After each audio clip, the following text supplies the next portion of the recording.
na esperança de um mundo melhor. É que sou ceareiro do bem, semeando com o Mestre Jesus, semente de paz e de luz, pois na certeza, Senhor, de que estás junto a mim, e de cultivar as flores deste teu jardim, na certeza, Senhor, de que estás junto a mim, e de cultivar as flores deste teu jardim.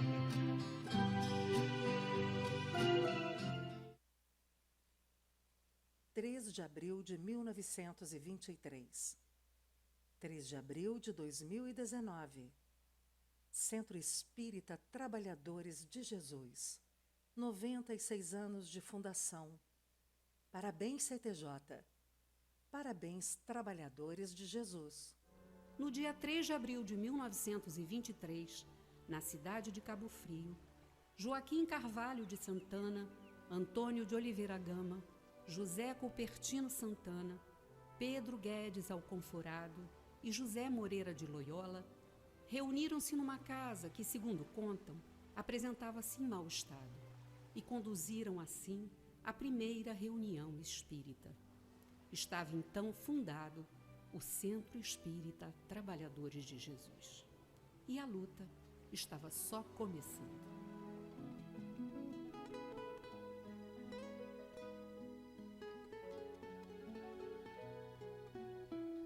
Este templo de amor e de paz, que ao despertar de um novo homem nos induz, te conclama, irmão, de última hora, a ingressar nesta seara de luz. Te conclama, irmão, de última hora é agora, a ser mais um dos trabalhadores de Jesus.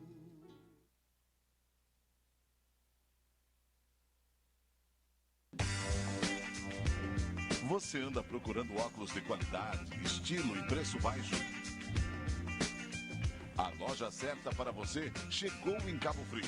Óticas Triunfo. Venha conhecer os melhores produtos do mercado. Preços imbatíveis e um atendimento nota 10. Agende seu exame de vista com a gente. Pagamento facilitado. Óticas Triunfo. Veja o melhor da vida.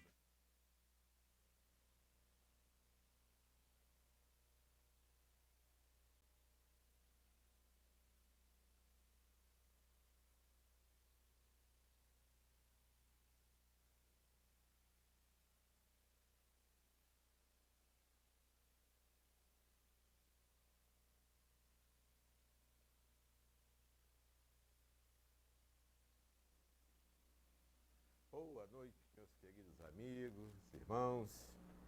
Mais uma vez com o nosso programa Espiritismo em Foco. E hoje temos a alegria de receber mais uma vez meu querido amigo Marcelo Turra, do Centro Espírita Trabalhadores de Jesus. E o tema que ele trouxe para a gente hoje é para a gente conversar sobre o movimento espírita, né? A realidade do movimento espírita, as contradições, para a gente entender o que é o movimento, né? Que é feito de pessoas, e quando tem pessoas, né, meu amigo, sabe que em qualquer lugar, em qualquer reunião onde tem muitas pessoas, tem os problemas, e nós vamos aqui tentar entender, compreender, e o Marcelo vai dar todas essas dicas para a gente aí, né, para melhorar, né, Marcelo? Isso aí, se Deus quiser. Então, e na semana que vem, nós vamos receber aqui meu querido amigo Dirley Dias, lá do Grupo Espírita Boa Nova, lá de São Vicente, Araruama. E o tema que ele vai trazer para a gente é Jesus aguarda a nossa decisão. Viu, Marcelo? Ele tá quando é que nós vamos decidir realmente segui-lo, né? Que até agora a gente fica só enrolando, né? Depois de 1000 e poucos, quantos anos? 2019 anos, nós estamos enrolando até hoje, né? Nunca que a gente se decide se vamos ou se não vamos seguir a Jesus, os seus exemplos e seus ensinamentos. Então, semana que vem, meu amigo Dirley. Palestra do Celeiros do Bem, quinta-feira. Agora, minha querida amiga Marcinha Siqueira. Conhece Marcinha Siqueira? Muito novinha. Desde garotinha. É. Protagonismo no Bem. É a palestra da Marcinha. No Amor e Caridade, sexta-feira agora, às 8 horas da noite, Origem e Natureza dos Espíritos, com meu querido amigo Sérgio Menezes. E na segunda-feira que vem, às 17 horas, A Outra Face, com a minha querida amiga Kátia Guzmão. Daqui a pouco, na Casa René Peça, Carlos Barros, lá do Celáceos, lá de Saquarema, ele vai falar sobre morrendo e aprendendo. Morrendo e aprendendo, né? É uma verdade, né? A gente aprende muito, a gente acha que acabou tudo quando morre, né? Aí que a gente vai aprender muito, né, meu amigo? Vamos aprender se nós fizemos as coisas certas, onde foi que nós erramos. Aí vem a conta, né? No Trabalhador de Jesus, temos evento dia 8, domingo agora, muito importante, que é o seminário com Paulo César Frutuoso, lá do Rio de Janeiro. Ele vai falar sobre a medicina mediúnica do futuro. Interessante, né, Marcelo? Você é o responsável por marcar as palestras, Valdir? Isso, a gente que está fazendo. Você que fez esse. Está trazendo ele de novo aqui. Esse agendamento sai com o doutor. Maravilha.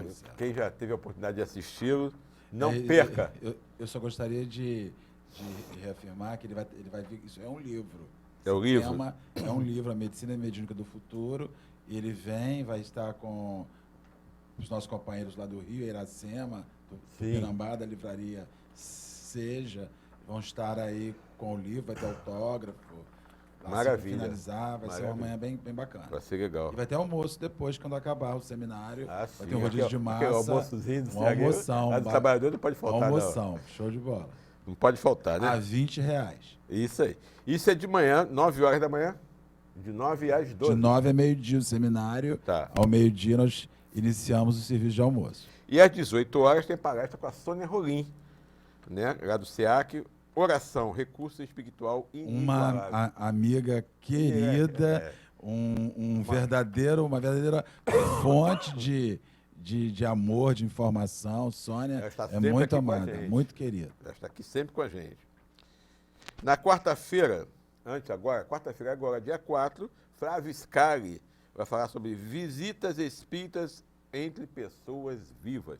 Estará no Livro dos Espíritos. Perguntas 413 a 418. Então, meus amigos, nós vamos fazer um apoio cultural rapidinho e voltamos já para a gente começar a conversar com o Marcelo sobre o tema de hoje, ok? É rapidinho.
Na esperança de um mundo melhor, é que sou ceareiro do bem, semeando com o Mestre Jesus, semente de paz e de luz, pois na certeza, Senhor, de que estás junto a mim, e de cultivar as flores deste teu jardim.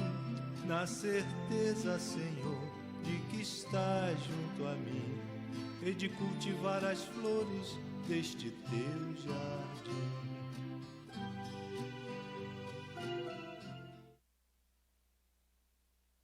de abril de 1923. 3 de abril de 2019. Centro Espírita Trabalhadores de Jesus. 96 anos de fundação. Parabéns, CTJ. Parabéns, trabalhadores de Jesus. No dia 3 de abril de 1923, na cidade de Cabo Frio, Joaquim Carvalho de Santana, Antônio de Oliveira Gama, José Cupertino Santana, Pedro Guedes Alconforado e José Moreira de Loyola reuniram-se numa casa que, segundo contam, apresentava-se em mau estado e conduziram assim a primeira reunião espírita. Estava então fundado o Centro Espírita Trabalhadores de Jesus. E a luta estava só começando.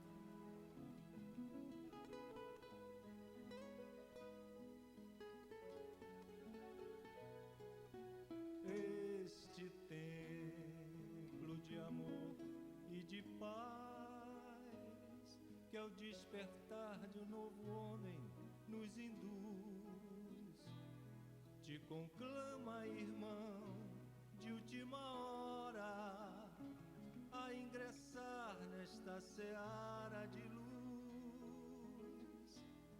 Te conclama, irmão, de última hora é agora, a ser mais um dos trabalhadores de Jesus.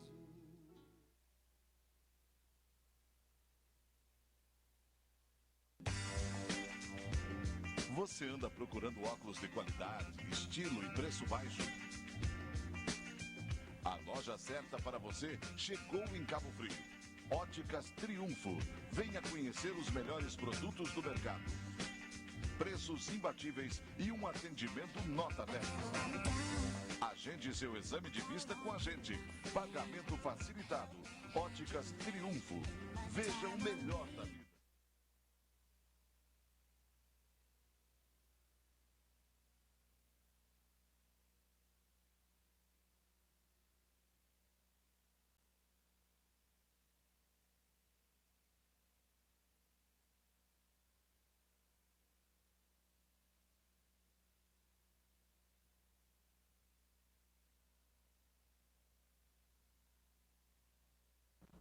Ok, nós voltamos do nosso apoio cultural e vamos pedir então para que o Marcelo faça uma oração para todos nós, para que possamos receber aqui as inspirações dos espíritos amigos, responsáveis pelo nosso programa, nossos guias espirituais, para que nos deem sabedoria para fazer um programa que seja do agrado de todos, que consigamos tirar as dúvidas.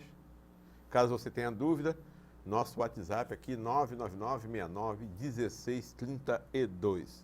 Pode mandar que o Marcelo responde na hora, né, meu amigo? Com todo carinho. Então vamos fazer oração com o Marcelo.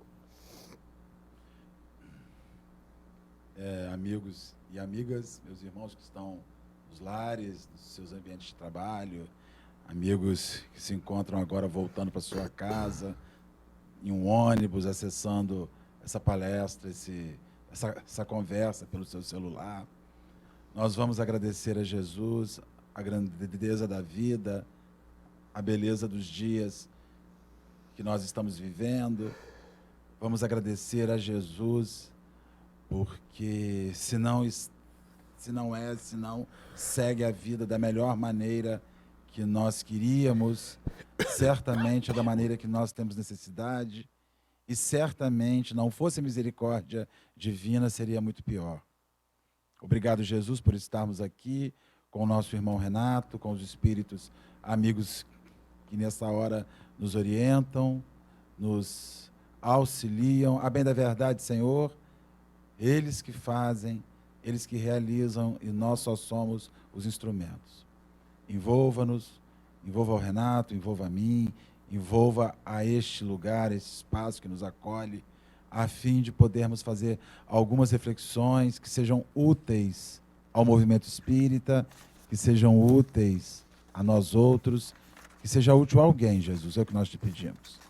Fique conosco, divino amigo, hoje e sempre, na graça de Deus. Graças a Deus. Então vamos começar a trabalhar, meu amigo. Então você quer falar sobre o movimento espírita, tá? Então eu quero saber o que é movimento espírita. Como é que você define movimento espírita? Olha, Renato, antes de mais nada, uma alegria enorme. E nós estamos de volta aqui hoje, esse lugar que já é uma sequência de instituições espíritas aqui. Eu vejo esse espaço, esse programa, como um anexo do Centro Espírita Trabalhador de Jesus, um anexo do Centro Espírita Amor e Caridade, um anexo do Centro Espírita Fonte de Luz, um anexo da Casa René Pesca, ou seja, um anexo de todo o movimento espírita, aonde a voz do movimento espírita faz. O Espiritismo em Foco é uma manifestação de movimento espírita, né? A Casa Espírita é. Então, o movimento espírita são aquelas agremiações, são aquelas reuniões, são aqueles agrupamentos, ou mesmo no aspecto individual, de pessoas que se reúnem com o objetivo de estudar, de divulgar, de refletir, de pensar, de compartilhar. Este movimento espírita, até tivemos a oportunidade de conversar recentemente lá no Centro Espírita Cearense do Bem. Esse movimento espírita se inicia na individualidade, porque a base de um movimento é a pessoa, né? Não existe um movimento organizado se não existe a individualidade. Então, qualquer indivíduo que leia, que estude, que se informe, que faça algum tipo de notícia, passe algum tipo de notícia sobre o movimento espírita, é manifestação do movimento espírita. Entretanto, esse movimento espírita, ele se organiza, ele se inicia na individualidade do ser, e depois essa individualidade se soma, as pessoas se reúnem, e aí surgem os centros espíritas, que é esta agremiação de individualidade de pessoas simpatizantes, seguidoras, estudiosas, ligado ao espiritismo. Esse movimento espírita, ele vai se expandindo, se espraiando de forma maior. E aí a gente vai ter o indivíduo que faz o movimento espírita, que se reúne, que faz a casa espírita, e nós vamos ter, a título de município, os conselhos espíritas de unificação, que são a soma das casas espíritas essas que são somas de individualidades, que vão compor o Conselho Espírita Municipal, e aí esses conselhos espíritas municipais se reúnem e vão fazer a composição do órgão estadual, que igualmente é movimento espírita, que é o CERJ, que é, no caso, o nosso órgão que reúne o movimento espírita do Estado do Rio de Janeiro, o Conselho Espírita do Estado do Rio de Janeiro, e aí, a nível nacional, nós vamos ter os órgãos dos vários estados se reunindo na Federação Espírita Brasileira, que é aquela responsável por buscar a unificação deste movimento tão grande. Então, o movimento espírita, ele é enorme. Ele é enorme e, apesar de ser enorme, ele se inicia em mim, ele se inicia em você, ele se inicia no companheiro que está aí no seu lar, que nos assiste, que nos ouve, que vai à casa espírita. E aí o movimento espírita, ele é isso, ele é essa soma de gente que simpatiza com a doutrina espírita, que se afina com o pensamento espírita e que se disponibiliza a permitir que o pensamento espírita crie sobre a sua vida uma interferência saudável, positiva, a título de reformulação, de transformação e de reconexão junto a Deus, com Deus. É verdade. Isso é até uma coisa que me veio aqui agora. Muitas pessoas que assistem a gente, Marcelo, e não são espíritas, tenho muitos amigos, muitas pessoas evangélicas, católicas, que não conhecem a história do espiritismo, como o espiritismo surgiu, né? Muitos confundem o espiritismo com as religiões afro, né, brasileiras, como o caso da Umbanda. As quais nós respeitamos muito, mas sim, que têm mas suas não estruturas bem então, diferenciadas. Uma grande oportunidade para eles saber o que é o espiritismo, como ele surgiu, o filme Kardec. Que está passando agora atualmente na Netflix, fazendo aqui um jabá colê. Isso aí, porque é importante. Lá tem toda a história de Allan Kardec, de como surgiu o espiritismo, lá na França, em Paris, que é importante para as pessoas entenderem como É diferente a origem do espiritismo para as outras religiões. E isso daí é um diferencial, Renato, que a gente sempre fala naquilo que se refere ao espiritismo, ao movimento espírita enquanto organização que visa reformular o homem. A doutrina espírita, ela se inicia na observação que Allan Kardec faz com as mesas girantes, na França, o moderno espiritismo, e ali vão começar a surgir dúvidas, e essas dúvidas vão sendo lançadas ao mundo espiritual, que responde através de mediunidade. E aí surge o Livro dos Espíritos, com as suas 1019 perguntas e respostas. O que a gente enfatiza aos companheiros é a beleza do espiritismo, que surge como uma doutrina que se principia na dúvida humana, não é uma doutrina que surge de lá para cá exclusivamente. Ela vai ganhar forma nas respostas da dúvida humana, nas questões humanas. O Livro dos Espíritos é um livro de perguntas que o homem faz, que o ser humano encarnado faz, e que o mundo espiritual, liberto do corpo físico, da matéria, e com uma amplitude maior de visão e espíritos de elevação bastante acentuada, eles vão dar essas respostas. Então, veja, além disso, me permite fazer um adendo aqui, o movimento espírita ele tem a composição dos vivos e dos mortos, porque a gente não é, quando se fala muito do movimento espírita encarnado, não pode se dissociar do movimento espírita desencarnado. Né? Nós temos assim como nós temos milhões de pessoas encarnadas que militam pela sua transformação, pela sua reformulação, este mesmo movimento espírita está fazendo um movimento de reformulação, de transformação com os desencarnados. É verdade. E assim como tem um conjunto de encarnados que estão servindo como alavanca para a evolução do outro, estimulando, orientando, nós temos um universo de desencarnados fazendo o mesmo movimento de renovação. O movimento espírita, ele existe para mudar o homem, não importa onde ele está. É verdade. Se na matéria ou fora dela. Né? E as coisas estão acontecendo. E como as casas espíritas, né, os espíritos nos dizem que as nossas casas espíritas aqui da Terra, existem nossas casas espíritas no mundo espiritual. As agremiações são todos os lugares. E que tudo aqui na Terra é uma cópia, né, assim, meia mal feita do mundo espiritual, né? Um rascunhozinho, né? Isso. Assim, meio dobrado, o colorido não é tão bonito. Mas nós estamos aqui para isso, né? É para aprender, crescer. E graças a Deus estamos aqui hoje conversando sobre espiritismo, né? Coisa que há 50 anos atrás, né, era impossível. Difícil, bem mais difícil. Mas, então, eu gostaria que, já que você falou nas instituições espíritas, apresenta para nós aí como é que são as casas espíritas. Isso daí são instituições. A instituição espírita surge como uma área de união, né, que tem como função, tem algumas funções específicas. Allan Kardec vai falar sobre um espaço para aprendizado, para exercício de fraternidade, um espaço para ao habituar à oração, e um espaço para que se realize a atividade do bem em favor do outro. Então, o movimento espírita, quando se organiza numa instituição, ele se organiza com um projeto. As pessoas não se reúnem sem um projeto numa casa espírita. Então, quando a gente pensou sobre essa temática, realidades e contradições, nós estivemos imaginando sobre quais são os projetos para o movimento espírita e qual é a realidade que existe para esses projetos.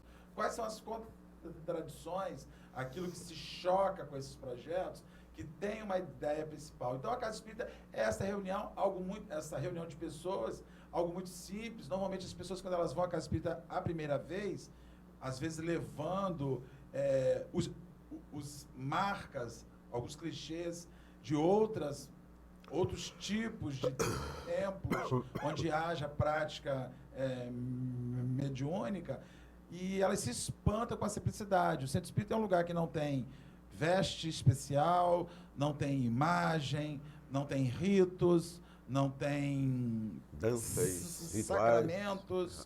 Nós não temos sacramentos, nós não temos ritos, nós não temos imagens, nós não temos nenhum ritual com dança, com instrumentos musicais específicos, nada disso existe. As pessoas se reúnem no centro espírita para estudar, se confraternizar, exercer a capacidade de oração e de ligação com o mundo espiritual e para trabalhar pelo bem, porque a Casa Espírita, esse serviço de divulgação da doutrina espírita, demanda da presença de pessoas que são aqueles que vão começar a dar a notícia daquilo que está sendo feito ali dentro. Eu costumo dizer que o maior divulgador do espiritismo não são os grandes oradores. Quem mais divulga o espiritismo é o sujeito anônimo que vai no centro, assiste uma palestra, gosta daquilo, sai dali e fala no almoço de família no domingo que ele visitou um lugar, que esse lugar foi muito bom, e dali, às vezes, uma pessoa a mais chega no centro. Porque o expositor espírita, ele é aquele que fala para o espírita. E o indivíduo espírita é aquele que fala para a sociedade não espírita. É verdade. Sou eu, é você, é o outro que vai, que chega, que assiste, que ouve, que sai dali e que leva aquilo para a sua família, que leva aquilo para o seu ambiente de serviço, que leva aquilo para a sua vida acadêmica, para a sua universidade. Então, o movimento espírita maior ele é feito pelo anônimo, no boca a boca, na individualidade do sujeito simples que está ali realizando essa brilhante ardua tarefa. Essa que a gente sempre tem falado, né? A nossa ideia, desde quando começou o nosso programa, quase 10 anos atrás, quando nós vamos, eu e Marcos, né? Nós vamos fazer um programa não para espíritas. O programa é para divulgar a doutrina espírita para as pessoas que conheçam realmente o que é o espiritismo. Isso que nós estamos fazendo aqui hoje, você está dizendo, falando sobre o espiritismo, sobre o movimento espírita, o que é o espiritismo. Que muitas pessoas ainda confundem, infelizmente. Mas a gente tem que sempre estar batendo nessa tecla, que é para que as pessoas conheçam o espiritismo. Então, o filme Kardec, lá no Netflix, vai dizer tudinho, né? Vai dizer. Olha, e a gente pensa que a coisa foi, né? Quem assistiu o filme, o nosso amigo Allan Kardec, ele sofreu um bocado, né? Para trazer essa doutrina. Ele teve muita perseverança, muita garra, muita força. E a esposa dele, né? Que deu a Meri, que deu uma força para ele enorme, né? E ali sempre do lado dele, não deixando ele nunca. Se ele ameaçava querer titubear, ela estava ali firme. O Renato, ele era um cara, ele era tão à frente no século XIX que a mulher dele tinha 11 anos a mais do que ele. O que era algo inimaginável numa sociedade misógina, machista, uma sociedade onde as pessoas iam buscar lá as florezinhas mais jovens do jardim. Allan Kardec se apaixona por uma mulher 11 anos mais velha do que ele, que não podia engravidar, que não podia ter filhos, onde eles criam ali um pacto de amor e de trabalho, onde ela é a grande responsável por lançar obras póstumas, quando Allan Kardec desencarna, sem conseguir editar aquele material. Então a gente vai ver, assim, como ele era à frente, como ele era anos-luz à frente, na capacidade de refletir. Ele era um professor respeitável. No olhar, exatamente. Allan Kardec inicia um curso, começa a lecionar com 20 anos de idade, fazer uma escola. Então, assim, um cara à frente do seu tempo, com uma visão libertária, com uma visão não preconceituosa, um cara que não era aprisionado às amarras, e justamente por ser um cara livre, isento de preconceitos, que ele conseguiu receber os conceitos novos que os espíritos enviaram. Porque se Kardec fosse um sujeito preconceituoso, nenhum dos conceitos novos que fossem enviados a ele ficaria. Ele tinha suas dúvidas e perguntava sobre as suas dúvidas. E desde que eles dessem a resposta, ele racional, acalmasse a razão, ele seguia adiante, né? Um cara muito especial. Realmente, ele foi preparado para isso, né? Com certeza. A gente sabe que os espíritos dizem que ele foi muito bem preparado para chegar aonde ele chegou, né? Não é para qualquer um, não, né? Fazer aquilo ali. Agora é o seguinte, esse nosso movimento espírita, a tendência dele é de crescer, de expandir, mas no futuro, todo mundo vai ser espírita? Vai ser É assim que vai acontecer? E qual a ideia que vai acontecer? Ô Renato, na pergunta 798, o Livro dos Espíritos, estamos falando aqui, na pergunta de número 798, pergunta Allan Kardec aos espíritos superiores se o espiritismo algum dia será algo comum, se será uma crença comum, não fútil, mas uma coisa que se será distribuído, espalhado para todas as pessoas, ou se ele vai ficar sempre fechado a um nicho de poucas pessoas que estão ali. Bem, nós temos uma resposta que os espíritos dão e não precisaria nem lermos essa resposta para nós sabermos que o espiritismo ele é de fundo comum. É de fundo comum porque ele se iniciou de maneira singela, pequenina, boca a boca. A primeira sociedade espírita, o primeiro centro espírita, vai surgir em 1º de abril de 1858, ou seja, um ano depois de Kardec lançar o Livro dos Espíritos, é que ele vai fundar a primeira sociedade espírita para dar forma e ter um espaço para se discutir aquilo. As reuniões funcionavam de outra forma, eram reuniões mais familiares, em casa de família, e a primeira sociedade surge um ano depois. Então a gente vê que é um movimento que surgiu lentamente, mas que vem ganhando forma. E no Brasil, especificamente, ele é uma explosão. Então a gente vê que a própria resposta que a sociedade vem dando ao espiritismo já representa a resposta que os espíritos dão. É verdade. A resposta. Eles dizem, certamente que se tornará uma crença geral e marcará nova era na história da humanidade. Eles dizem que sim, mas não dizem quando, que é um processo lento. Talvez demore 10, demore 100, demore 1000 anos, mas esta verdade que não é uma verdade espírita, é uma verdade que, por acaso, tem o nome na codificação de espiritismo, mas é uma verdade que pode ser apresentada até ser o nome espírita, que continua sendo a verdade que está inserida ali. Agora, eles seguem dizendo que, no entanto, para isso se estabelecer, para essa crença ser uma coisa amplificada, ele terá que enfrentar muitas lutas, muitos combates. E nós ousamos dizer aos companheiros que as grandes lutas que o espiritismo sofre hoje não são externas, são internas. São lutas vivenciadas, são lutas experimentadas dentro dos próprios núcleos espíritas. Então, assim, nós já tivemos uma época de se ridicularizar o movimento espírita. Hoje, graças a Deus, essa questão de ridicularização passou.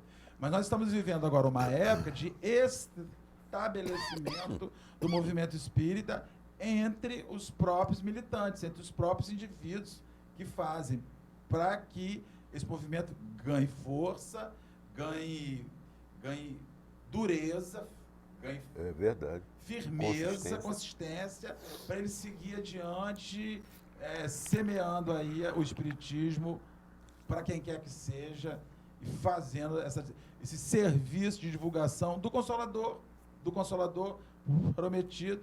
Eis que eu me vou e rogarei ao Pai que vos envie o Consolador prometido, segundo disse Jesus, que vos falará tudo aquilo que eu não pude dizer. A gente acredita, o Espírito de verdade, um dos espíritos responsáveis pela codificação, ele diz que o Espiritismo é o Consolador prometido, é ele de volta, é Jesus de volta, fazendo aí, respondendo, aclarando aquilo que por vários motivos à época, inclusive pelo período de tempo, seria impossível Jesus em 3 anos dizer tudo. Ele poderia até dizer tudo que nós precisávamos ouvir, mas nós não conseguiríamos absorver tudo que precisaríamos fazer. É verdade, com certeza. É um tempo realmente muito curto. Você está falando, né, no movimento espírita, realidades e contradições. No que se refere a isso, a realidade ao centro espírita, o que vai acontecer, o que você pode dizer para a gente aí? Ô, Renato, aí que entra esse elemento que nós falamos aqui anteriormente sobre o aspecto do projeto espírita. O projeto espírita, o projeto para o movimento espírita, a gente vai achar Allan Kardec dizendo, a Federação Espírita tem vários livretos que elas dizem isso, essa questão de educação, de aprendizado, de relacionamento, de oração e de trabalho, são pilares para o movimento espírita se consolidar. Isso precisa ter na vida de um espírita. Um espírita precisa estudar. O espírita precisa se relacionar no plano institucional para que ele aprenda a lidar com pessoas dentro, ele certamente aprenderá a lidar melhor com as pessoas fora. Ele precisa exercer a oração, e oração não é uma coisa que se exerce verbalizando. A oração, muito mais do que uma repetição, uma frase feita, oração é um estado de alma, é um estado de ligação, de se ligar, aproximar do mundo espiritual. Então a casa espírita também favorece, por todo o seu enlevo, por seu preparo, um lugar a isso. Então, quando a gente fala em realidade e contradições, nós temos que nos perguntar que nós sabemos o que é a realidade. E as contradições dessa realidade? A grande pergunta aquilo que se espera é aquilo que se faz? Infelizmente, Renato, nós vamos ver o movimento espírita, às vezes, passando por momentos difíceis, porque ele menospreza o cupim espiritual. Você já viu como é que é na casa da gente? Um dia você abre a porta do seu guarda-roupa, vê uma asa de cupim. Aí você fala assim, uma asa de cupim. Não é perigo. Outro dia você abre, tem mais uma asa de cupim. Daí a uma semana você abre, tem 2 asas de cupim. Daí um mês você abre, tem várias asas de cupim. Daí um mês e meio seu guarda-roupa cai. É verdade. A gente menospreza a primeira asa de cupim. Então, quando a gente fala nas realidades e nas contradições, é que nós, enquanto movimento espírita, precisamos ficar alerta à realidade que a doutrina espírita espera da realização e às asas de cupim que vão aparecendo, as asas de cupim espirituais que vão surgindo dentro da instituição espírita. Muitas vezes falam assim, meu Deus, aquela casa está com um problema enorme. Asas de cupim espiritual, sinais foram sendo mandados, mas era um sinalzinho, era uma birra de um tarefeiro, era uma novidadezinha que foi colocada, que não faz mal a ninguém. Quem botou essa novidadezinha é um cara querido, um trabalhador incansável, um sócio que colabora com R$1.000 por mês. Como é que a gente vai dizer para um cara desse? Vai aceitando, né? Tem lugares que talvez façam isso, né? Então, são asas de cupim, quando você vê a estrutura da comida. Então, a gente tem que estar sempre pensando qual é a realidade do movimento espírita, o que se aspira, e as contradições que pode estar sendo vivenciado na minha individualidade enquanto movimento individual e na realidade organizada enquanto centro espírita, enquanto os conselhos, enquanto os órgãos estaduais e mesmo enquanto é federativo, porque ninguém está isento de cupim. E normalmente, quanto mais idade, quanto mais tempo te permanece, quando uma pessoa fala assim, eu tenho 30 anos de movimento espírita, eu fico pensando, meu Deus, será que esse cara entrou na rotina de achar que uma asa de cupim não faz mal? Que um equívocozinho não faz mal? Os donos de centro espírita. E aí a gente tem que ficar... Então, quando a gente fala sobre essa questão de realidade e contradição, a gente fala daquilo que o Espiritismo nos fala, porque é importante. A doutrina espírita, ela tem um propósito, ela tem uma proposta ao seu movimento. Essa proposta, ela não muta diariamente, ela tem uma proposta que precisa ser pensada, que precisa ser aplicada, refletida, realizada. E as contradições que surjam a isso devem ser extirpadas. Precisam ser extirpadas. E aí, quando você vai vendo... É muito interessante quando você vê assim, na nossa casa a gente faz assim. É comum dizer, na nossa casa nós fazemos assim. Aí o outro cara fala, não, na nossa casa espírita... Não, quando eu falo nossa casa, eu falo nossa casa espírita. Na nossa casa espírita a gente faz assim. Peraí, mas existe uma unificação, existe uma unidade, né? Por que na sua casa espírita... Em 1800 e alguma coisa, pactual... 1900, lá no pactual vai falar. Então, assim, primeira pergunta é, que contradições são essas? Essas coisas que a sua casa faz, elas representam a realidade do movimento espírita, que é proposto, que é orientado, que está na codificação, que é doutrinário, que é pensado, que é refletido pela Federação Espírita Brasileira, insistentemente em vários materiais, ou as contradições que surgem e que as pessoas aceitam como normal. Então, quando eu escuto, na nossa casa a gente faz assim, eu fico pensando, se for uma coisa, sei lá, Na nossa casa, nossa reunião é 8 horas da manhã, a gente faz assim, tá tranquilo.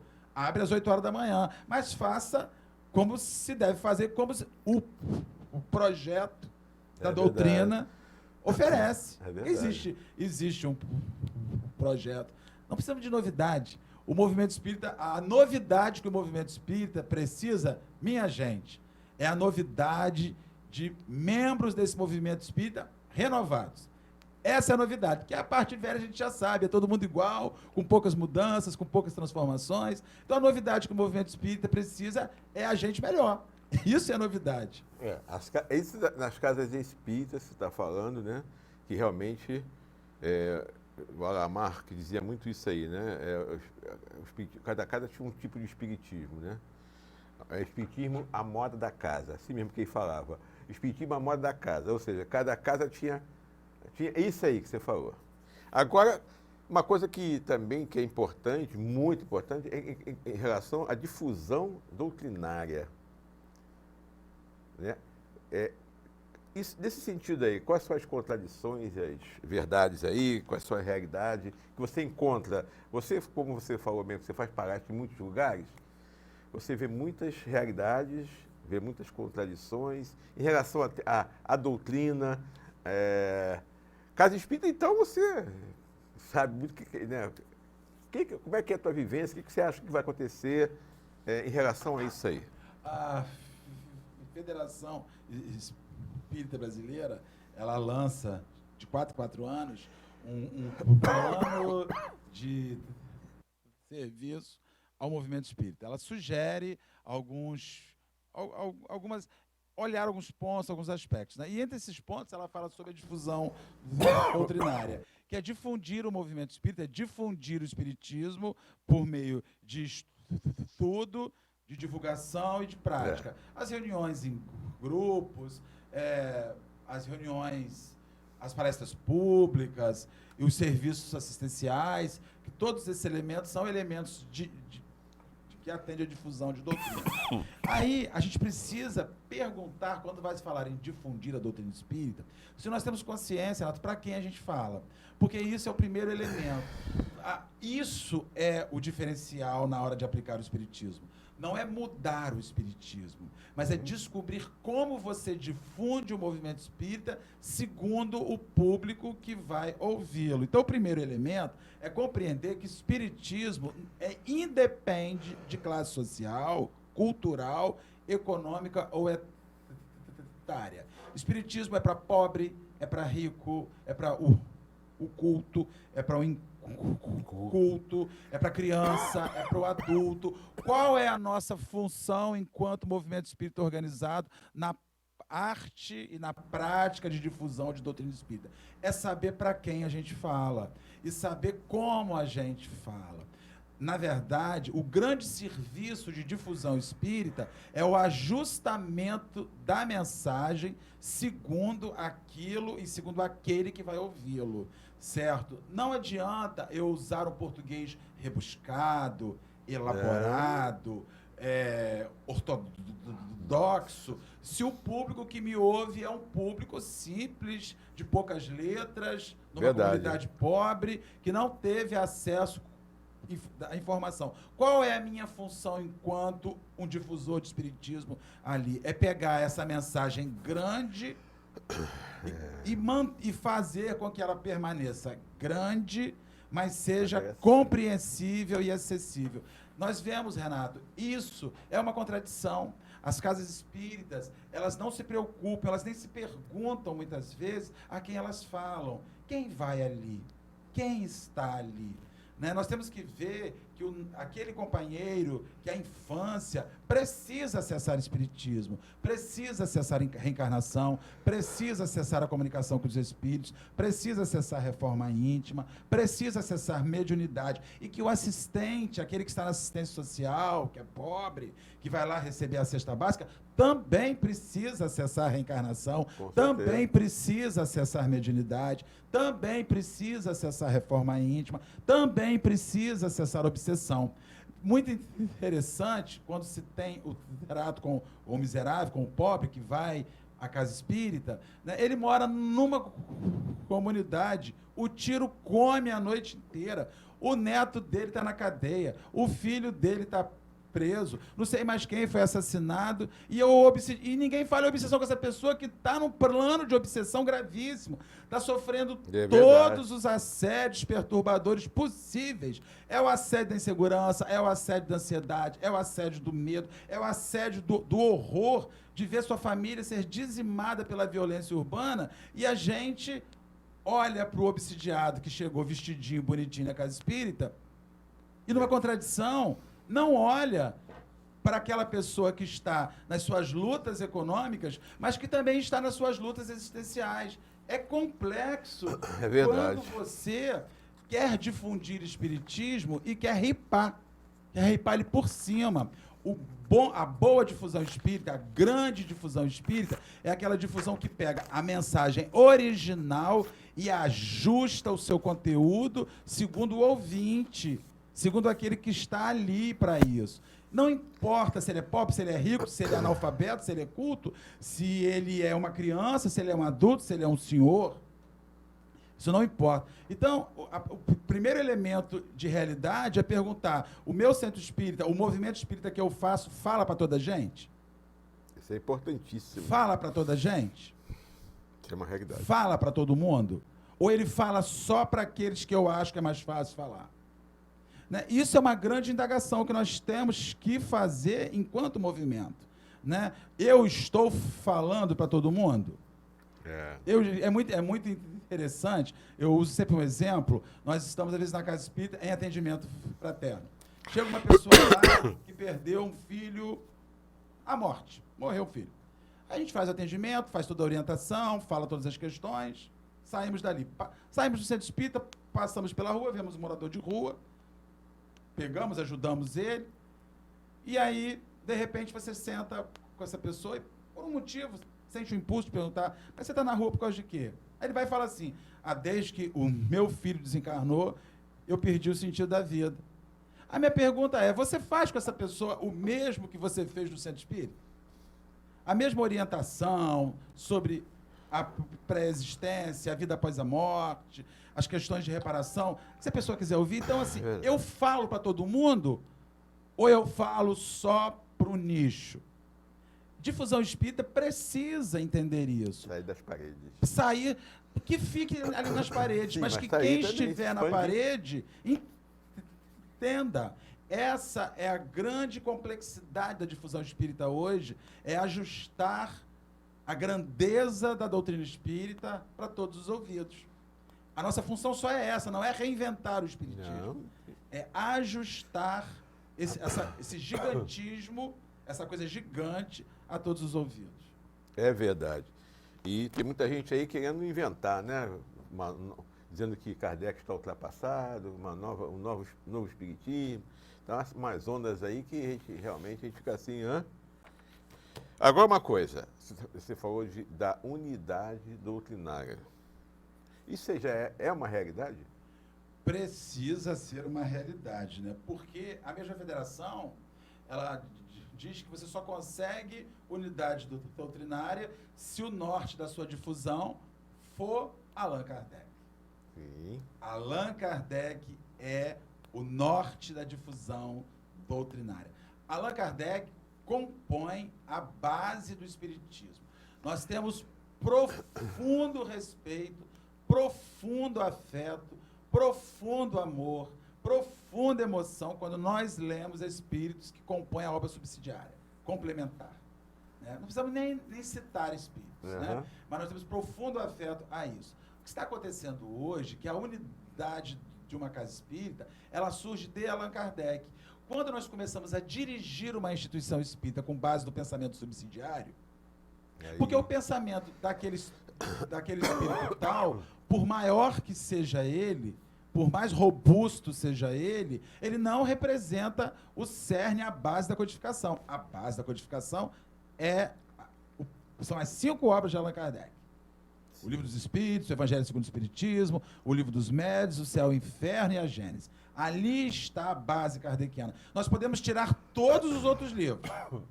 E se seguirmos essas 5 obras, o movimento espírita irá bem. irá feliz, irá para cima, irá para o alto.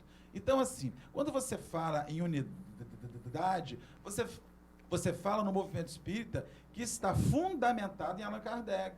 E a contradição que nós vivemos hoje é que estuda-se mais obras subsidiárias do centro espírita do que se estuda a codificação. As pessoas, elas leem séries de espíritos e nunca botaram a mão no livro dos espíritos. E aí elas começam, muitas vezes, a não compreender a origem da coisa que elas fazem. Aliado a isso, Renato, nós estamos tendo assim, um inchaço de autoajuda na casa espírita, de autores, de autoajuda, que nós respeitamos. Gente, tudo é bom, mas nem tudo é para aquele lugar. Então, assim, a unidade do movimento espírita está em Allan Kardec. Ele é a base. As obras subsidiárias são tintas que você vai jogar sobre a base, mas a base não se transforma. A base é aquela. É impossível se difundir doutrina espírita atribuindo à obra subsidiária a base do movimento. É verdade. Não existe isso. Lógico. Então a obra subsidiária, ela ilustra. Ela é ilustrativa. Ela é reflexiva. Ela vai propor. Mas o cerne é Allan Kardec. E sempre será. A gente ouve mais nome de espírito hoje em centro espírita, alguns espíritos, do que o nome de Allan Kardec. E isso aí é muito preocupante, porque nós começamos a perceber e nos perguntar até onde a unidade doutrinária daquilo que se fala ali, se fala nos outros lugares, e se as preocupações são que essa mensagem seja difundida a todas as pessoas. Chegue a todas as pessoas. É verdade. Meu amigo, ó, tem umas pessoas aqui, talvez você conheça, que estão te assistindo. Né? É a Lucimar Rocha, né? Ela está dizendo aqui, ouvir Marcelo é aprender sempre com a doutrina espírita, dos espíritos. Gratidão. Geraldo Costa Costa. Vocês conhecem? Amigos queridos, Lucimar, Geraldo, muito obrigado aí pelo afeto. Tem aqui o Centro Espírita Barçanufo. Eu vi de Saquarema, estive lá essa semana. Amigos mandando muito um abraço. De Bacaxá. Geraldo Costa Costa, grande turra. Geraldinho. José Hélito, conhece esse moço? Esse daí é o professor de espiritismo da região dos Lagos. Esse aí esse é grande. Murilo Minero. Murilo, meu professor querido, tá online, né? Tô te vendo aí. Um beijo, querido. É isso aí. São essas pessoas que estão te assistindo aí. Tem mais algumas outras aqui, depois eu vou falando. Mas continuando nosso bate-papo. Não, mas eu vou pedir agora, acho que eu vou pedir um intervalinho, só você tomar uma aguinha aqui, a gente volta já já. É rapidinho, tá? Só pra gente tomar um cafezinho e uma aguinha. Rapidinho.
Na esperança de um mundo melhor, é que sou ceareiro do bem, semeando com o mestre Mestre Jesus, semente de paz e de luz, pois na certeza, Senhor, de que estás junto a mim, e de cultivar as flores deste teu jardim. Na certeza, Senhor, de que estás junto a mim, e de cultivar as flores deste teu jardim.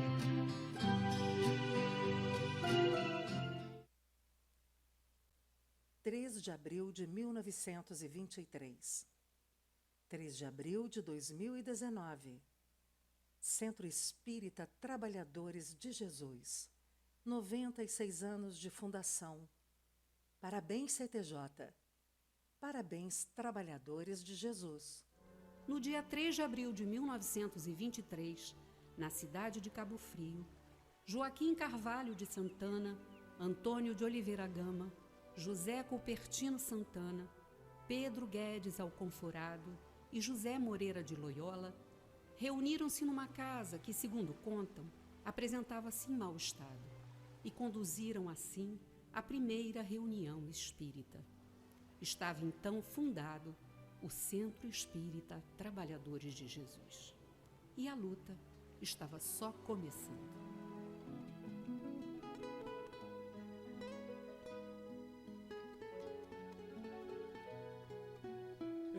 Este templo de amor e de paz, que ao despertar de um novo homem nos induz, te conclama, irmão, de última hora, a ingressar nesta seara de luz. Te conclama, irmão, de última hora é agora, a ser mais um dos trabalhadores de Jesus.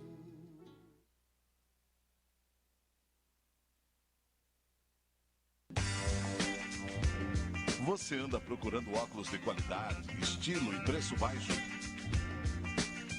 A loja certa para você chegou em Cabo Frio. Óticas Triunfo. Venha conhecer os melhores produtos do mercado. Preços imbatíveis e um atendimento nota 10. Agende seu exame de vista com a gente. Pagamento facilitado. Óticas Triunfo. Veja o melhor da vida.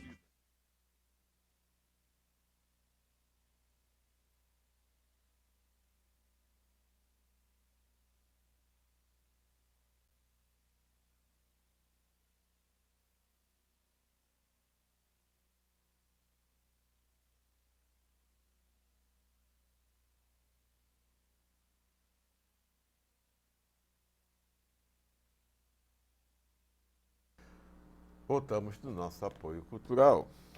Marcelo, nós sabemos que é muito importante que o Centro Espírita se adeque, né? As realizações, o trabalho, o sexo, tem que se adequar bem para funcionar bem. Isso é verdade? Ô, Renato, isso daí remonta, essa questão que você está fazendo, remonta ao anterior, quando nós falamos sobre difusão. A difusão, quando você vai em busca de saber para quem você fala.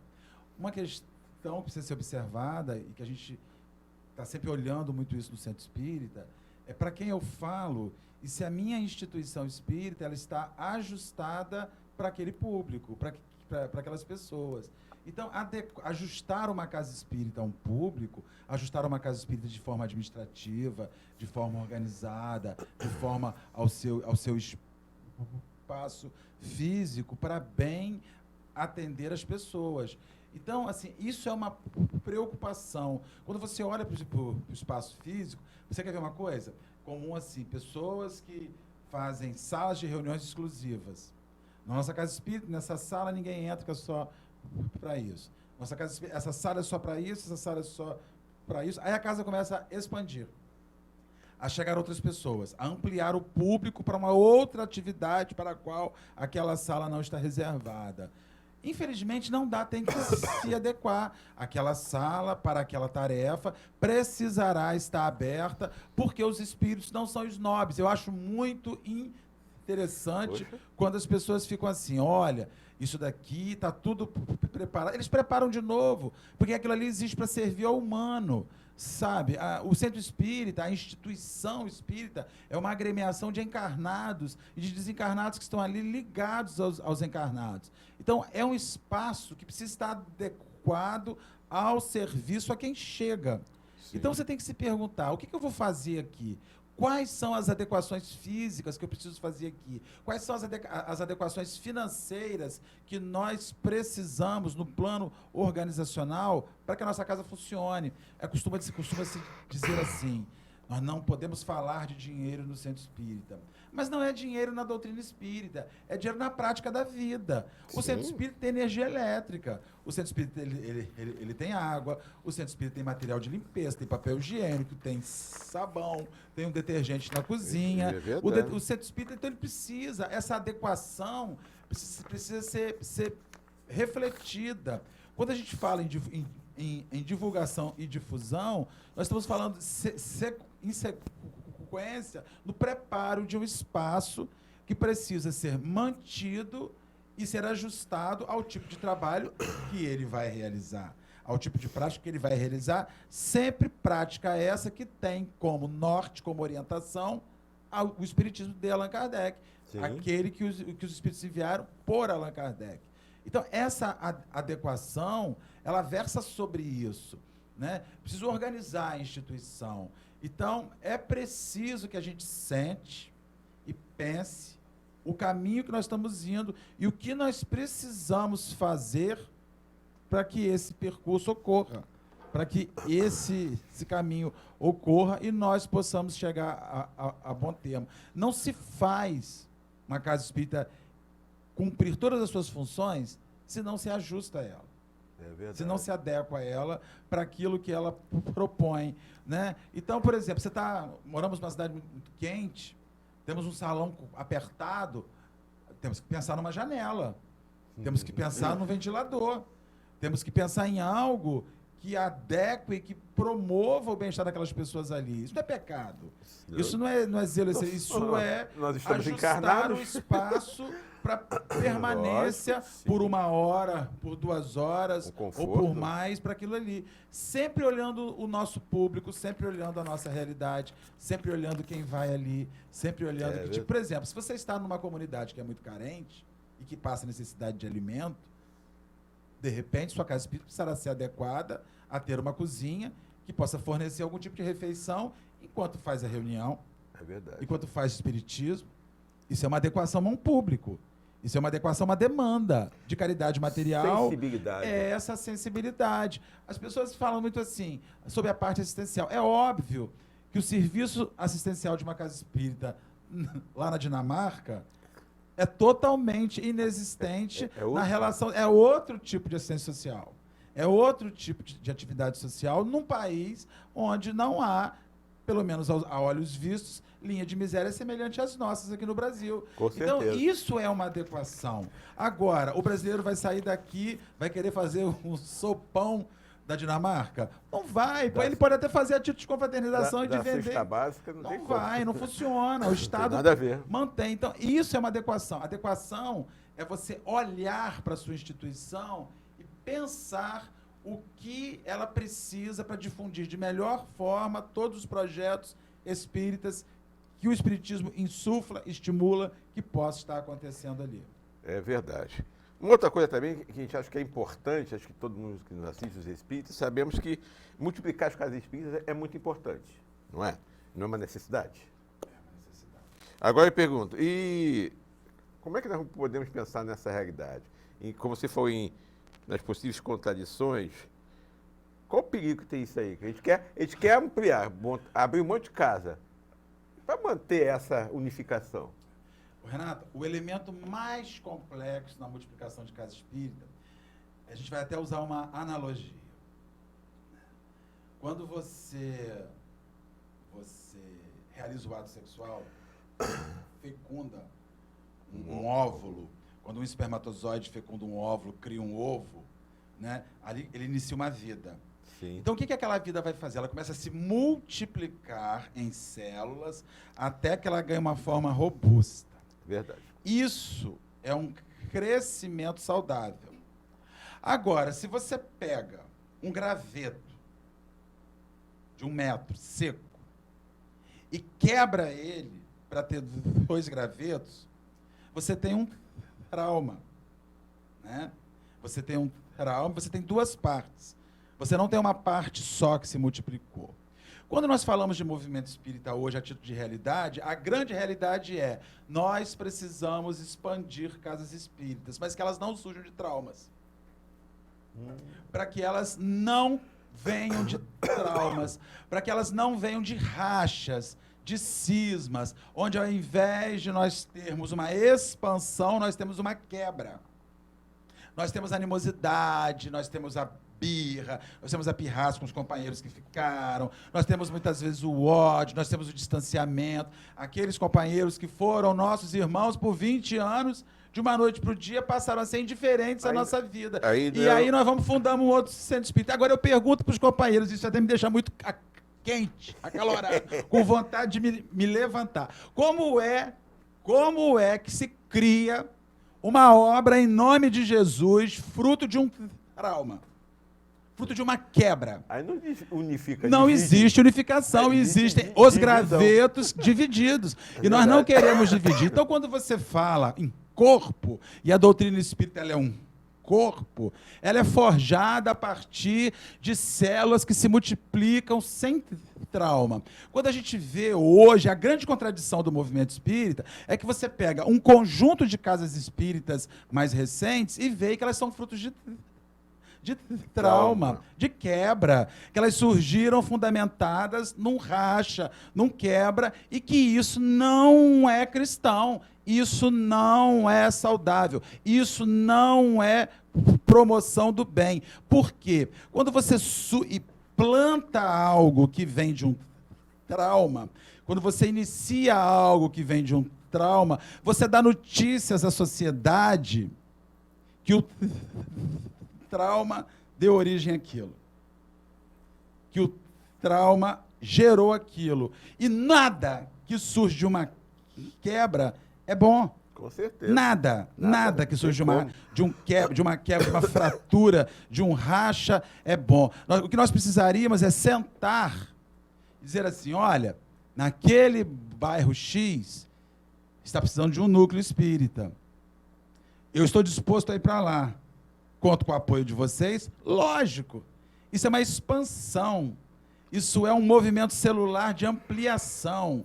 Isso é um movimento celular que eu sei. Isso é saúde. Eu sei que eu vou, mas quem está na retaguarda me ampara, cuida de mim, me dá suporte. O Ceareiros do Bem surgiu assim. Com certeza. O Ceareiros do Bem, casa que nós iniciamos, surgiu assim. Não foi um trauma, não foi um racha. Nós fomos para lá. Tanto que nós giramos e estou de volta aos trabalhadores de Jesus hoje, como no bem. Então, quando a gente vê casas espíritas expandindo, porque é uma necessidade, porque é uma realidade, a gente tem, enquanto realidade, que expandir o movimento, e graças a Deus que elas surgem, mas nós temos que nos perguntar todos os dias. Elas surgem de uma divisão natural, de um processo celular natural, de expansão, que é fruto de um amor, que é fruto de um ideal espírita, de crescimento, ou ela nasce de um quebra? Ela nasce de um trauma. Porque se você funda um centro espírita com o dedo na cara do seu companheiro, saindo de lá para abrir outro centro espírita, é só você acompanhar como é que essa casa anda. Ela não anda. É verdade. Ela para. Não consegue expandir. Então o que a gente tem que fazer? Refazer o caminho. Repensar os caminhos. Precisamos de muitas casas espíritas, precisamos compartilhar o espiritismo. Mas que ele não surja de um trauma, que ela surja de um movimento que é natural. A implantação, olha só, promover e auxiliar. Quando você promove, e isso é uma coisa das próprias instituições, as casas espíritas precisam promover discussões com seus tarefeiros sobre novos núcleos. Olha, nós estamos com muita gente aqui. Vocês acham que, de repente, não dá para nós pensarmos sobre uma expansão? Alguém que se disponha, vamos ajudar, vamos todos juntos. É um movimento de multiplicação celular, não cismático, não racha, não uma fratura, não trauma, não uma quebra. O trabalhador fez isso muito bem. O Trabalhador de Jesus é a casa pós-graduada em expansão. Fez isso com Ceareiros, fez isso com Fonte de Luz, está sempre amparando. É muito. Amor e Caridade ficou não sei quantos anos em obra, funcionando anexo aos Trabalhadores de Jesus, uma casa, uma cantina que o Ceareiros do Bem precisa, vai lá, uma cantina que não sei quem precisa, que o Arraial, Casas do Arraial do Cabo. Isso é um movimento saudável que aquela casa faz, graças a Deus estamos lá, nós todos estamos lá, porque ela tem 96 anos indo à liderança desse movimento regional, municipal. Então, assim, isso é um movimento de bem-estar, de bem-querer. Então, assim, é muito complexo quando você vê um movimento espírita expandindo de quebras, de fraturas. Ele já nasce manco. É verdade. Quem nasce de uma fratura nasce manco. E aí nós temos que repensar sobre isso. Pensar muito essa questão. Porque aí ele expanda sem que ele represente um fracasso de um grupo de pessoas que não conseguia se relacionar. Aí você vê que a casa espírita surgiu do fracasso. Surgiu da incapacidade daquelas pessoas. E isso é bom? Quando você surge do fracasso? Quando você não é bom, não é bom, não é bacana. É verdade. E outra coisa importante também na casa espírita é a formação continuada de tarefeiros, né? Isso é uma realidade que tem que estar sempre perseguindo? Isso não pode ser esquecido. Em primeiro lugar, nós, enquanto encarnados, somos elementos transitórios na casa espírita. Nós vamos passar. Você vai passar, eu vou passar. Quantas pessoas nós conhecemos nesse movimento espírita que já passaram? É verdade. Então, a casa espírita, o movimento espírita precisa pensar na continuidade. E ele precisa, no plano individual do dirigente, se preparar para ceder o lugar. Esse negócio que o dirigente só cede morto, tem alguns lugares que só cede morto. É verdade. Ele precisa de vir óbito para poder ceder. Então, a gente precisa preparar pessoas, inclusive, a gente escuta muito assim, ninguém quer assumir. Não é assim. Porque você assusta a pessoa. Vamos ter eleição. Quem quer? Ninguém quer, ninguém está preparado, ninguém sabe como é que funciona, ninguém sabe de onde vem a receita, ninguém sabe quanto é a despesa, ninguém sabe como é que marca uma palestra, ninguém sabe como é que funciona a evangelização, como é que eu vou assumir a direção de uma instituição que eu não conheço. Então, é preciso fazer uma formação continuada. Estar dizendo para o grupo, estar dizendo para as pessoas o que se faz aqui, como se realiza aqui, preparar essas pessoas, dar acesso a essas pessoas sob a dinâmica institucional. Porque o cara, às vezes, vai assumir uma coisa que ele está ignorando. Ele não sabe como é que funciona, e a gente tem que ter projetos, cursos, seminários, palestras aos tarefeiros, atividades aos tarefeiros, para que eles conheçam a dinâmica da instituição, para que eles conheçam o que é o movimento espírita. Renato, há muita gente que entra no centro espírita há 8 anos, 10 anos, e que não sabe o que é um céu. Não é o céu, não. O céu é para onde a gente espera, não sei se vai. Mas o seu, o Conselho Espírita de Unificação, o cara não sabe o que é o seu.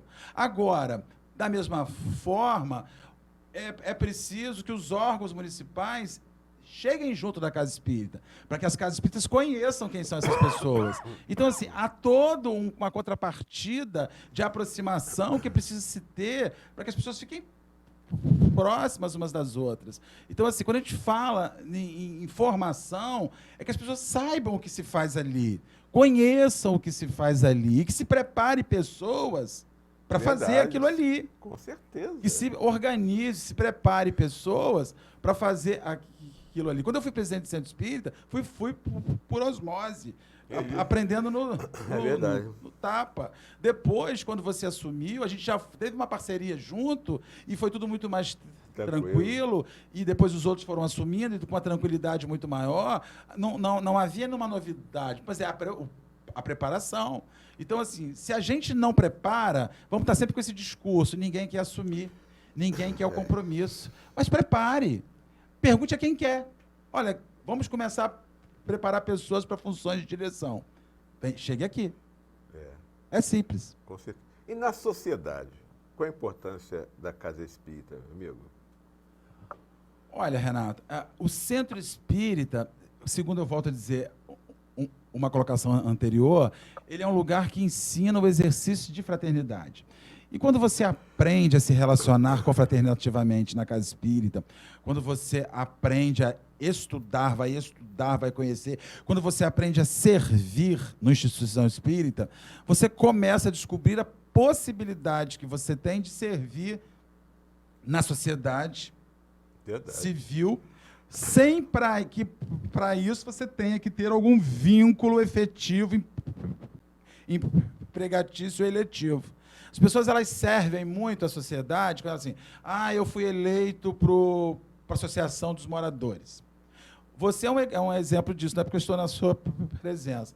Você, desde antes de ser da Associação dos Moradores do Jardim Esperança, você sempre foi um sujeito comprometido com aquela comunidade, envolvido em todas as frentes daquilo que se propunha para o bem-estar daquela comunidade, daquele bairro gigantesco, o maior bairro de Cabo Frio, né? Eu acredito que seja o maior bairro de Cabo Frio. Em número de gente, de população, certamente o maior bairro de Cabo Frio. E aí a gente vê isso. Então, assim, o que eu, enquanto espírita, eu dou as notícias na sociedade? Porque a questão é, será que nós precisamos fundar dentro do centro espírita um lar de idosos?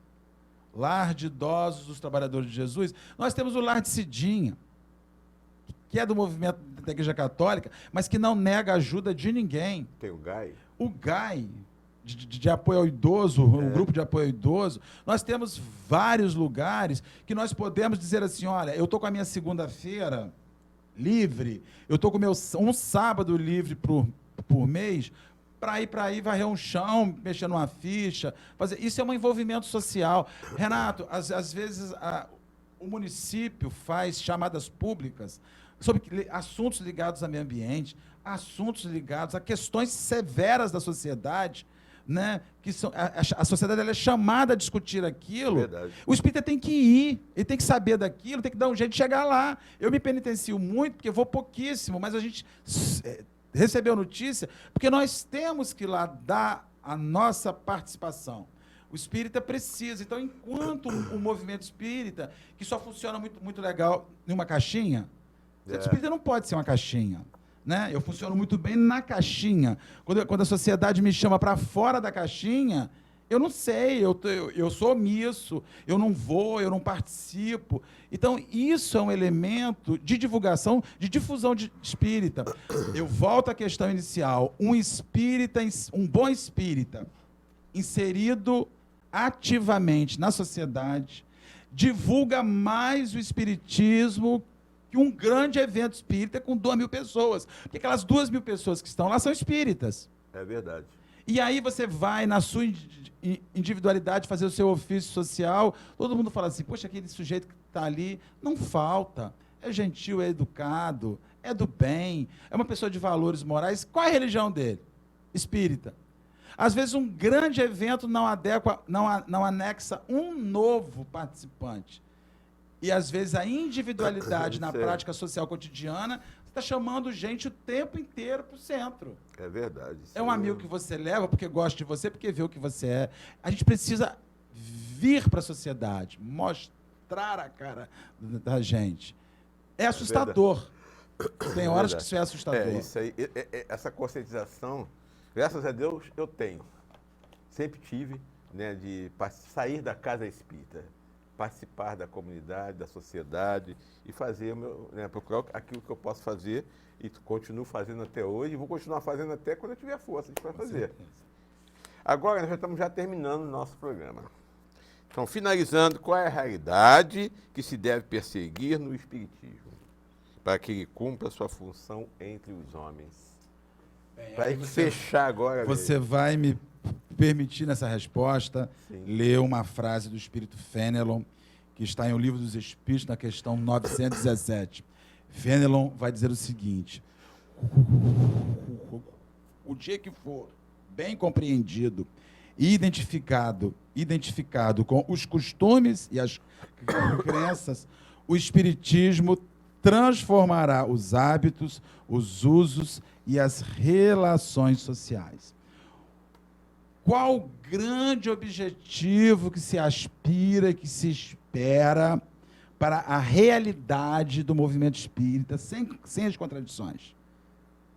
É o dia que nós conseguimos entender o que ele nos propõe, o dia que nós conseguimos nos identificar nessa ideia, que é muito interessante. Tem muita gente que acha a ideia linda, mas não se identifica com ela. É verdade. É lindo, mas não é para agora. É lindo, mas não é para mim. É maravilhoso, mas é para o outro. É aquele que admira o outro. Olha, admiro tanto o seu trabalho, admiro tanto o que você faz. Admira? Pega e faça você também. Está aberto para todo mundo. Não é nada reservado. Então, o dia que nós conseguimos aprender, entender e nos identificar com essa ideia, nós principiaremos as transformações sociais emergenciais. Veja, Fenelon diz que não serão mudanças religiosas em um ou em outro. O dia que nós conseguimos levar para fora, primeiro levar para dentro de nós, isso é a primeira coisa. E isso fizer um movimento de transformação e reformulação, e posteriormente isso sair de nós para a sociedade, a gente muda o mundo, a gente renova o mundo. E aí o movimento espírita precisa se perguntar: qual é a minha realidade nesse aprendizado, nessa identificação e no movimento de mudança social que eu estou fazendo? Em mim e ajudando no mundo. Né? E isso, se nós não fizermos isso, o movimento espírita vai ficar sempre sendo uma ideia linda que entrechoca com as contradições. Na verdade, para finalizar, Renato, o movimento espírita precisa ser uno, não duo. Né? O movimento uno é aquele que tem uma convicção e não se corrompe com o mais, com o senão, com a vírgula. Então, assim, falávamos essa semana que quem tem meia verdade tem meia mentira do outro lado. Quem tem meia bondade tem meia maldade do outro lado. Quem tem meia honestidade tem meia desonestidade do outro lado. O duo é isso. O movimento espírita, para sobreviver, né, para perseguir e fazer essa transformação, ele precisa ser uno. Com certeza. Ele não pode ser duo, uma dualidade. E de vez por outra, nós sofremos os impactos no movimento espírita. A dualidade de uma pessoa se manifesta, a minha dualidade se manifesta, a sua dualidade. Isso é um desserviço à doutrina. Você vai me dizer, mas nós somos humanos. Tudo bem, mas nessa onda de nós somos humanos, nós estamos fazendo um desserviço ao espiritismo. É verdade. Ele começa a ir bem, ele começa a ir bem, ele começa a ir bem. Você começa a ir bem. De repente, pá, a dualidade se mostra. Aí, poxa, mas esses espíritas não são bem assim, esses espíritas também fazem isso. É verdade, a gente faz, mas a gente precisa, sim, ressentir de fazer. Com certeza. Né? Então, era isso que nós tínhamos aí para conversar com os companheiros. Nos dá todo esse cabedal aí para a gente poder saber o que está certo e o que está errado. Para se estar caminhando para uma coisa que não tem nada a ver com o espiritismo. Com certeza. Meu querido amigo, suas palavras finais, se despeça e fecha o tema de hoje. Amigos, minhas amigas, meus vários amigos que participaram junto conosco aqui online, pela Jovem TV ao vivo, a minha gratidão, e não desistam. E não sejam indiferentes na primeirazinha de cupim espiritual que chegar em você, na individualidade como movimento espírita, na sua instituição, no movimento organizado. Vá procurar o foco. Vá cuidar do foco, vá trabalhar o foco. Mantenha-se ligado na difusão, na adequação, nesse movimento social, nesse elemento unidade da doutrina. São perguntas que nós temos que fazer sempre. O que eu difundo, a quem eu difundo, o que eu difundo, o que eu compartilho, isso está em sintonia com aquilo que os espíritos falaram a Allan Kardec? É verdade. Isso é a grande chave de uma questão para que a gente tenha um movimento espírita sólido. Um movimento espírita que se amplifica não por quebras, não por rachas, não por traumas, mas um movimento espírita que se amplifica pelo afeto, pelo amor, pelo companheirismo, pelo bem-querer do espiritismo, onde nós somos instrumentos de ampliação, de compartilhamento sobre essas ideias. O nosso muito obrigado a todos que nos assistiram, obrigado ao Renato, ao Espiritismo em Foco, que nos dá a chance de estarmos aqui juntos, compartilhando essas ideias. Que Deus nos guarde. Meu querido amigo, muito obrigado mais uma vez. Já entrou aqui a Sinésia Brandão, André Machado, Ana Silva, todos os companheiros que estão nos assistindo aqui ao vivo. E esse programa você pode assisti-lo de novo através aqui no Facebook. Você vai entrar na página da Jovem TV. Aqui em Cabo Frio, vai reprisar a semana inteira pela Jovem TV, canal 8. E também, esse programa também será passado na TV Regeneração, né? Que ela entra no site em www.tvregeneracal.org.br. Vai entrar lá. Vários programas do Espiritismo em Foco estão passando lá. Está na programação que agora a TV Regeneração está com um horário integral agora, está com de 24 horas no ar. Então tem vários programas de Espiritismo, até lá de 2015, de 2016, tem programas lá que estão colocando, né, programas muito bons, interessantes. Quem quiser rever esses programas, entra lá no site da TV Regeneração. E semana que vem vamos receber aqui meu querido amigo Dirley Dias, lá do Grupo Espírita Boa Nova, lá de São Vicente, Araruama. E vai falar para a gente sobre Jesus aguarda a nossa decisão. Então vamos continuar, né, aguardando sempre, vamos ficar sempre esperando. Não, né? Está na hora de a gente decidir realmente se queremos ou não seguir a nosso Mestre Jesus, né? Aprender com ele e praticar com ele, ok? Então que todos tenham uma semana maravilhosa, de muita paz, de muita tranquilidade. Vamos refletir sobre tudo isso que meu amigo Marcelo falou hoje aqui, que realmente ele trouxe muitas reflexões para a gente parar e pensar mesmo, porque nosso movimento espírita tem que crescer cada vez mais, se unificar cada vez mais. Um abraço e um beijo no coração de todos e até semana que vem.